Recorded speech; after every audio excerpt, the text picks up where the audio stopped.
अभी आप लोगों ने पढ़ा था माता का अंचल चैप्टर से लेखक के बचपन के बारे में, जिसमें आपने बचपन से पिता के साथ अधिक समय व्यतीत करना, पिताजी की राम नामा बही और राम नाम की गोलियां के बारे में, गोरस और भात का भोजन।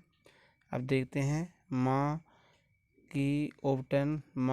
तेल की ओबटन करती है और तरह तरह के खेल। तो ये आप लोग देखिए। इसके बाद हम आपको जब कभी मैया हमें अचानक पकड़ पाती, तब हमारे लाख झटपटाने पर भी एक चुल्लू कड़वा तेल हमारे सिर पर डाल देती। तो यहाँ पर जो है लेखक अपनी माँ से तेल मालिश करवाने की बात बता रहे हैं, और जब वह नहीं करवाना चाहते हैं तो पिताजी के पास आ जाते हैं, और बाहर आते ही हमारी बाट जोहरने वाला बालकों का एक झुंड मिल जाता था। हम उन खेल के साथियों को देखते ही सिसकना भूलकर बाबूजी की गोद से उतरकर पड़ते और अपनी हमजोलियों के दल में मिलकर तमाशे करने लगते। तो आप देखिए, आप उनके बाद तमाशे क्या क्या होते हैं। तमाशे में वैसे वैसे नहीं, तरह तरह के नाटक। चबूतरे का एक कोना ही नाटक घर बनता था। बाबूजी जिस छोटी चौकी पर बैठकर नहाते वही रंगमंच बनती। उसी पर सरकंडे के खम्भे पर कागज़ का चंदेवा तानकर मिठाइयों की दुकान लगाई जाती। जलेबियाँ, फूटे घड़े की टुकड़ों के बताशे आदि मिठाइयाँ सजाई जाती। ठीकरों के बटखरे और जस्ते के छोटे छोटे टुकड़ों से पैसे बनते। हम ही लोग खरीदार और हम लोग दुकानदार। तो ये उनकी दुकान के बारे में बताया गया है। फिर दुकान लगाते, सामान बेचते, और फिर उसके बाद देखिए आप लोग, कभी कभी हम लोग बारात का जुलूस भी निकालते थे। कनस्तर का तमूरा बजता, अमोले को घिसकर शहनाई बजाई जाती, टूटी चूहीदानी की पालकी बनती, समधी बनकर बकरे पर चढ़ लेते और चबूतरे के एक कोने से चलकर बारात दूसरे कोने में जाकर दरवाजे लगती थी। वहाँ काठ की पटरियों से घिरे गोबर से लिपे आम और केले की टहनियों से सजाए जाते थे। तो ये देखिए आप लोग बारात के बारे में। और उसमें फिर दुल्हन, फिर क्या होता था, लौटने के समय खटोली पर लाल ओहार डालकर उसमें दुल्हन को चढ़ा लिया जाता, और आने पर बाबूजी ज्यों ही जो ओहार उघार कर दुल्हन का मुख निरखने लगते, त्यों ही हम लोग हंसकर भाग जाते। थोड़ी देर बाद फिर लड़कों की मंडली जुट जाती। इकट्ठा होते ही राय जमती, खेती की हो जा। अब क्या होता है, खेती करने लगते हैं।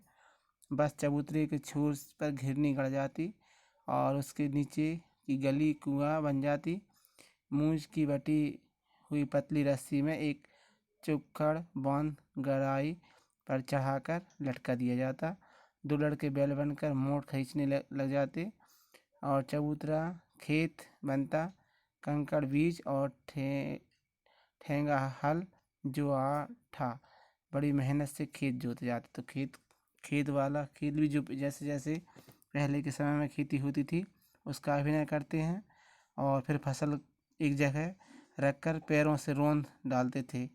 कसोरे का सूप बनाकर ओसाते और मिट्टी की दिए से तराजू पर तौलकर राशि जो रास बन मतलब कहना चाहिए इकट्ठा किया जाता है अनाज को, वह तैयार की जाती। इसी बीच बाबूजी आकर पूछ बैठते, इस साल की खेती कैसी रही भोलानाथ।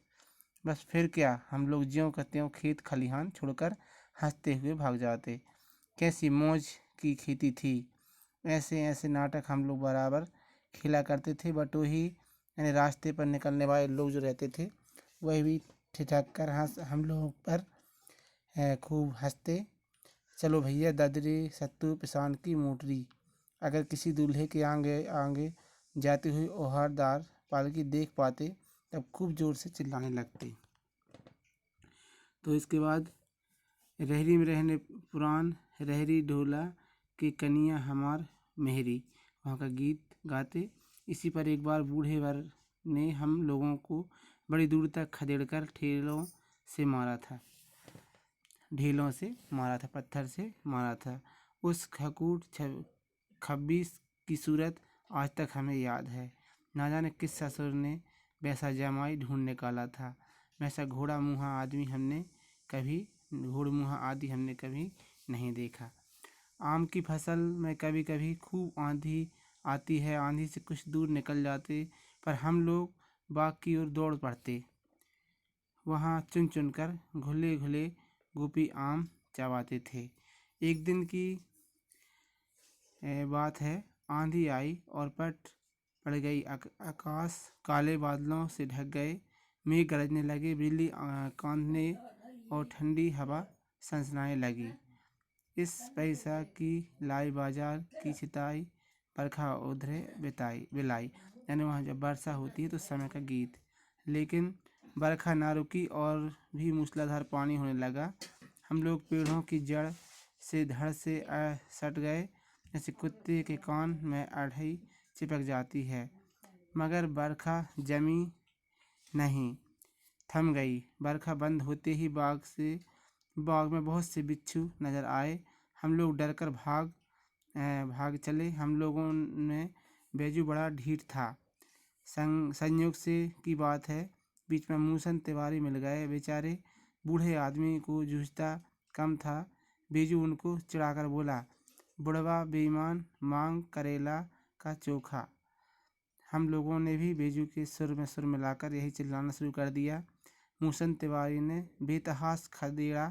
हम लोग तो बस अपने अपने घर की ओर आंधी हो चले। जब हम लोग ना मिल सके तब तिवारी जी सीधे पाठशाला चले गए। वहाँ से हमको और बेजू को पकड़ लाने के लिए 4 लड़के गिरफ्तारी वारंट लेकर छूटे।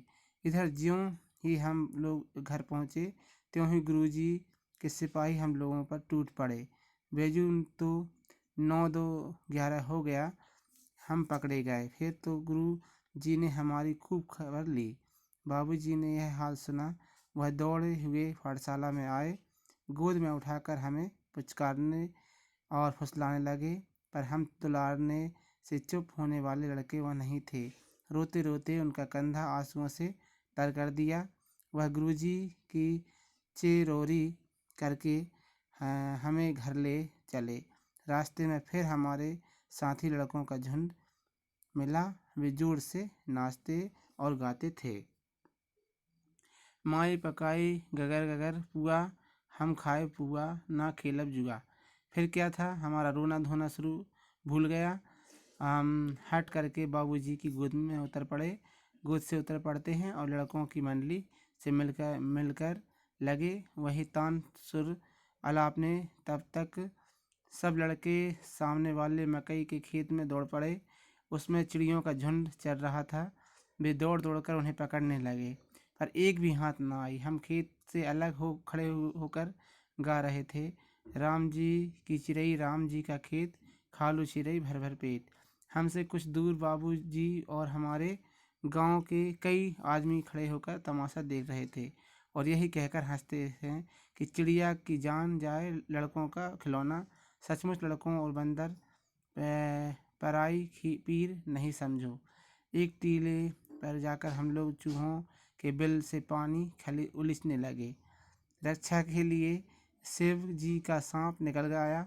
रोते चिल्लाते हम लोग बेतहाशा भाग चले। कोई आंधा गिरा, कोई अट्टाचित, किसी का सिर फूटा, किसी के दांत टूटे। सभी गिरते पड़ते हमारी सारी देह लहूलुहान हो गई, पैरों के तलवे कांटों से छलनी हो गए।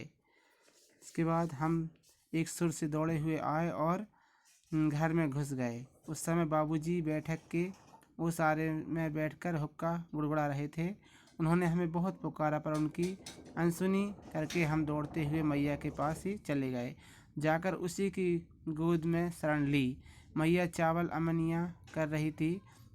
हम उसी के चावल में छिप गए, हम उसी के आंचल में छिप गए।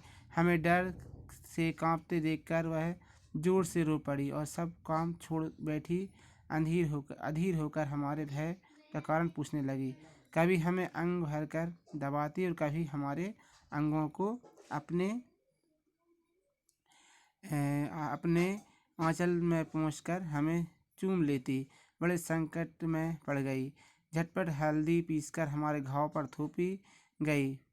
घर में कोहराम मच गया। हम केवल धीमे सुर में सा सा सा कहते हुए मैया के आंचल के में लुके चले जाते थे। सारा शरीर थर थर काँप रहा था। रोंगटे खड़े हो गए थे। हम आंखें खोलना चाहते थे पर वे खुलती ना थीं। हमारे कांपते हुए होंठों को मैया बार बार निहार कर रोती और बड़े लाड़ से हमें गले लगा लेती। इसी समय बाबूजी दौड़े आकर झट हमें मैया की गोद से अपनी गोद में लेने लगे। पर हमने मैया के आंचल की प्रेम और शांति के चंदोबे की छाया ना छोड़ी। तो ये था आपका चैप्टर। अब आप इसे पढ़कर इसके प्रश्नोत्तर करेंगे। यह आपका होमवर्क है। धन्यवाद।